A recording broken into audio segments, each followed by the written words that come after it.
Islam itu adalah orang yang suka menghadirkan solusi dalam setiap kehidupan. Poin pertama ya. Itu dulu. Dan ini akan diuji Bu, Pak. Bapak kalau pulang dari kantor cerita, kadang cerita masalah. Ibu pun di rumah cerita masalah kan? Itu. Masalah itu diciptakan bukan ingin membuat kita bermasalah. Tapi untuk mematangkan karakter hidup kita menuju jalan-jalan kebaikan. Dan ini ketika disebutkan pasti pemicunya akan diciptakan. Supaya kita dapat merumuskan hal yang menjadi karakter kehidupan kita ini. Manusia solutif. Datang dengan jawaban. 1. 2. Menjadi muslim itu, orang Islam itu, saat yang bersamaan, maka dia juga memiliki karakter argumentatif yang mencerdaskan. Cerdas. Jadi muslim itu pasti pintar. Cerdas. Kalau bicara punya argumentasi. Ya. Kalau diskusi punya alasan, terukur. Apa yang mau dibicarakan nih? Baca dulu. Lihat referensinya. Diskusinya nyambung. Jadi kalau kita bicara apapun, punya basic datanya, punya cara argumentasi yang kuat, sehingga apa yang dibincangkan itu semua punya makna. Menjadi muslim itu selalu ilmiah. Nih, dasarnya ilmu. Dasarnya ilmu. Makanya dalam Islam, ilmu itu kedudukannya penting, bahkan letaknya setelah iman. Adam alaihissalam saat pertama diciptakan, bekal pertamanya apa? Ilmu. Al-Baqarah ayat 31, wa 'allama Adam al-asma'a kullaha. Semua diajarkan ilmu dulu. Iman tanpa ilmu itu mustahil. Iman itu bersanding dengan ilmu. Bagai dua sayap. Ya, sayap kanan dan kiri. Kanannya iman, kirinya ilmu. Itu keduanya. Jadi kalau burung sayapnya satu bermasalah, nggak bisa terbang. Sama iman dan ilmu itu bagi orang Islam itu melekat. Iman saja, ilmu bermasalah, itu mungkin akan idealis, tinggi. Tapi boleh jadi itu mengantarkan dia pada perbuatan yang keliru. Ya Allah, saya dulu banyak salahnya. Saya taubat ya Allah. Besok saya akan mulai rajin sholat. Gak apa-apa besok subuh saya 4 rakaat.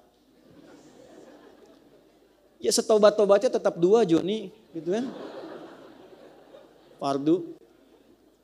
Ya. Yang paling bahaya itu sudah jauh dari agama. Tobat kosong. Imannya dicas. Bagus imannya dicas. Tapi ilmunya gak ada. Kamu harus bertobat. Tuh lihat tuh objek itu. Itu yang menyingkirkan Islam. Harus dibom itu. Hancurkan itu. Masuk jadi doktrin. Itu yang paling bahaya. Ilmu yang lemah mengantarkan seseorang bukan hanya pada perbuatan maksiat yang mencelakakan, tapi bisa menjerumuskan ke jahanam tanpa pernah bisa keluar darinya. Itu yang bahaya. Sama ilmu tanpa iman, jadi bahaya juga. Karena bisa merusak. Islam menata kita bahkan secara personal dari sebelum kita membentuk sistem kehidupan. Supaya apa? Kalau orangnya semua baik, pasti mereka akan bersepakat dengan kebaikan dengan sistem apapun. Maka surah An-Naba mengajarkan kita dasar-dasar kebaikan secara personal. Menjadi muslim itu 1, mesti pintar. Menjadi muslim itu 2, mesti solutif, argumentatif. Dimanapun berada jadi contoh. Anda tugas di mana, kerja di mana, pekerjaan Anda. Jadi contoh, jadi teladan. Jangan sekedar numpang kerja, kita itu agen dakwah. Kalau ada kejujuran, Anda yang paling jujur di situ. Kalau ada kedisiplinan, Anda yang paling disiplin. Jam kerja jam 7, datang jam 7 kurang seperempat. Ya. Kalau perlu jam 6, karena Anda security misalnya. Ya, nggak apa-apa. Ya. Kalau ada larangan korupsi, Anda yang jadi tokohnya, Anda teladannya. Di kampus, jadikan yang paling hebat, paling ilmiah, paling solutif, paling argumentatif, duduk paling depan. Tanya yang gak paham, masuk dengan keluar mesti beda. IPK 4 keluar, moralnya bagus, ideal. Itulah muslim. Dan yang terakhir riset. Dan riset ini sangat luar biasa. Makanya ketika Quran mengingatkan kita dengan istilah-istilah, perhatikan diksinya. Wa anzalna minal mu'sirati ma'an thajjaja. Ya. Dan kami turunkan dari proses yang tercipta dari serapan yang muncul di awan, terpusat di awan. Mu'sirat itu dari kata asir. Asir itu jus yang diperas. Diambil, tarik, turun ke bawah lagi. Artinya apa? Quran meminta kita meriset gimana bisa terlahir hujan tuh. Dari mana awan bisa mengumpulkan gumpalan asap itu? Naik dari mana? Riset. Maka muncul ilmu di situ. Kita dapatkan ilmunya. Oh ternyata ini dari penguapan di bawah. Ya, kemudian dari penguapan jadi uap ke atas, jadi awan. Ukuran ketinggian menentukan, semakin tinggi ke atas, semakin temperaturnya semakin dingin. Jadi kalau jatuh dia butirannya agak besar, pecah kemudian ya ketika masuk ke dalam sistem bumi, semakin tinggi jatuh semakin kecil. Kenapa di sini hujan rintik-rintik? Ya, kenapa yang di sini salju? Kenapa yang di sini esnya berbentuk? Riset. Nanti apa yang bisa dimanfaatkan dari situ? Itu Islam. Anda jalan-jalan lihat hewan aja disuruh riset kok. Di mana kitab suci mengajak kita meriset sesuatu dari apa yang kita lihat. Jalan ke kebun binatang, ke taman safari, lihat unta. Jangan cuma dilihat.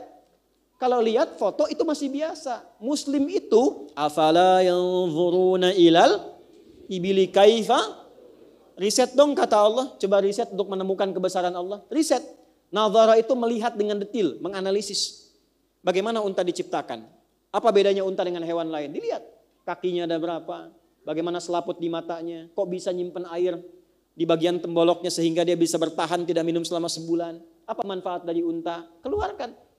Sampai ke biologinya, sampai ke gizinya, keluarkan. Nanti terapkan di hewan lain. Itu contoh di antara sekian banyak. Banyak ayatnya, inna fi khalqis samawati wal ardi wa ikhtilafil laili wan nahari la ayatin liulil albab. Itu siang malam tuh kita diminta oleh Allah. Nah, hasil riset ini jadi knowledge, data dicerna jadi informasi nanti diterjemahkan jadi knowledge, pengetahuan. Ya. Ini yang dipelajari. Maka muncul fisika, muncul kimia. Dulu orang baca Quran melahirkan ilmu, ilmunya dipelajari sampai sekarang. Turunannya itu. Nah, ketika menemukan ilmu itu bukan memperkaya diri atau menikmati dunia. Untuk mengingat kebenaran semua apa yang Allah sampaikan sehingga menjadikan kita lebih dekat dengan Allah. Kan teori ini muncul dari fenomena kan? Ada fenomena diamati, dari diamati ada data, ada informasi, dicerna jadi pengetahuan, muncullah teori. Nah, ilmu ini ketika sudah dapat teorinya harus menjadikan kita lebih dekat dengan Allah. Kenapa? Karena adanya ini pun untuk mendekatkan diri kepada Allah. Kan pertanyaan balik. Siapa yang mencipta langit ini? Siapa yang mencipta bumi? Siapa yang bikin matahari? Kita masih bertanya kan? Makanya untuk mempermudah pertanyaan itu ada ilmu. Ilmu ini ditemukan berdasarkan riset. Orang Islam itu mesti pandai riset. Riset, perbanyak riset. Nanti ilmu yang dihasilkan padukan dengan iman. Begitu iman ketemu dengan ilmu, tinggi derajat kita. Quran surah 58 ayat ke-11. Yarfa'illahu alladhina amanu minkum walladhina utul ilma daraja. Tapi kalau larut dalam pengetahuan saja, ujung-ujungnya banyak masalah. Imannya nggak dibawa. Ilmu aja. Nih, data aja, informasi aja. Ambil data, tengah-tengah informasi, kemudian ilmu. Informasinya publikasikan, ramaikan, semua diinfokan, semua diupdate. Sakit. Yang ada perdebatan. Ilmu dibanggakan, ada kemajuan. Sistem teknologi ini hebatnya, Amerika hebat. Sistemnya, teknologinya, militernya, macam-macamnya. Mohon maaf, mensejahterakan tidak? Membahagiakan tidak? Tidak ideal. Ya, jadi balikan ke diri kita. Jadi saya ingin katakan bahwa kadang-kadang apa yang dibanggakan oleh sementara orang, hanya kebanggaan semu dalam konteks keduniaan. Sementara hatinya rapuh. Dan Islam menawarkan yang ideal. Hatinya kuat, perilakunya baik, ilmunya juga mantap, dan hasilkan maslahat dari itu semua untuk membangun bangsanya. Dan inspirasikan ke banyak orang. Itulah Muslim. Muslim yang benar itu pasti mencintai negaranya, bangsanya. Dari situ tularkan kebaikan kepada tempat lain. Membuka kebaikan sehingga bisa dinikmati oleh setiap kalangan disebut fatah namanya. Makanya kita kenal Fathu Makkah, Fathul Andalus. Gak pernah disebutkan ekspansi. Gak ada ekspansi di Islam. Selalu pembukaan, membuka negeri ini jadi baik. Islam masuk ke Spanyol, Iberia itu Spanyol dengan sebagian Portugal. Bukan malah hancur, jadi maju, jadi peradaban. Dibangun itu. Adil, merata, bangun, menginspirasi. Islam masuk ke Nusantara dinaikkan statusnya. Ya, jadi makin maju, makin bagus. Koinnya Banten sampai ke Inggris. Di abad ke-18. Dan luar biasa. Nah, maka sebagai Muslim dan kita dilindungi oleh undang-undang, praktekkan nilai-nilai ini. Keimanannya bagus, ke masjidnya bagus, sholatnya bagus, akhlaknya bagus, cerdas, gali potensi yang mencerdaskan, banyakin riset, dan perkuat ukhuwah. Ini kan banyak nih teman-teman, kenapa Anda nggak punya database? Saling bersaudara. Kan ini profesinya beda-beda ini, nggak sama semua. Coba berapa banyak yang pedagang di sini, pebisnis. Kenapa nggak saling berkenalan? Lalu bangun jaringan, kuatkan satu dengan yang lainnya. Saling mengisi. Di situ Anda bisa bikin praktek zakat yang benar, infak yang benar. Itu. Dibangun sehingga makin kuat, makin sama-sama, bareng-bareng. Kalau sendirian capek. Ya, tapi perbaiki diri. Datang, cas iman lagi. Ini yang kuliah nih. Kan banyak nih adik-adik di mana, kampusnya bisa beda-beda. Kenapa nggak saling kenalan, saling mengisi? Terus saling share. Bikin buku sama-sama, ya punya harapan yang sama-sama, tuliskan dari sekarang capaiannya apa ke depan. Punya visi, itulah Muslim. Itulah spirit An-Naba ayat 1 sampai dengan 16 itu. Bukan cuman kita bisa membacanya, tapi bisa membawa spirit itu dalam kehidupan kita. Setelah itu bangun bangsa sama-sama.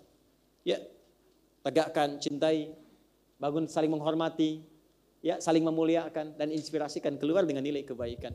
Itu yang dimaksudkan, negara menjamin kemerdekaan tiap-tiap penduduk untuk memeluk agamanya masing-masing dan beribadah menurut agama dan kepercayaannya itu. Pasal 29 ayat kedua. Nah, kalau sudah seperti itu, atau maaf, masih belum sadar dengan itu semua walaupun sudah disampaikan, kata Allah ingat ya, satu saat kau akan berpisah dengan dunia ini.